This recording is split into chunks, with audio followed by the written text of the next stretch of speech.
First of all, anybody who was speaking from our behalf was representing the entire team. And a lot of times when actors come in the forefront, the issue gets skirted, because the focus becomes about some one word that the actor said or some one line that the actor said.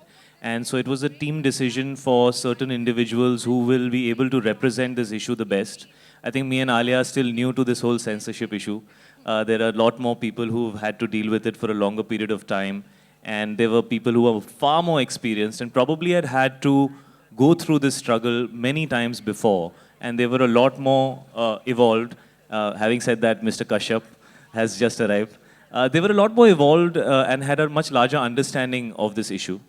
So we chose to do it in a way which would be as balanced as possible. And I think the representation was not from a point of view of what will get more headlines, but it was who will speak better and who will represent the film better. And I think I have to thank Anurag for doing that and really taking it upon himself at a time when he has a film releasing, I think just 1 week after Udta Punjab, Raman Raghav.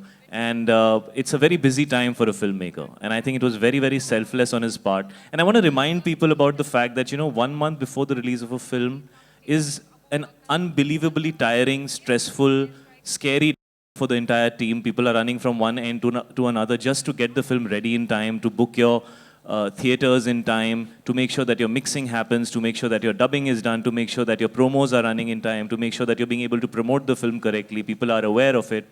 And at such a time, to deal with this kind of a situation is extremely difficult. And we really couldn't have done it without the kind of absolute relentlessness that Anurag put towards the cause. And he really took it upon himself. And everybody else probably was able to go out there and do what they needed to do because of him.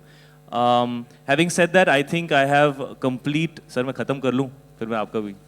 I have complete respect for the judgment that happened yesterday. I think it was an amazing judgment, and I think it has provided insight to people on both sides as to how we need to move forward. And so I would say that I would probably agree with everything that the judgment says.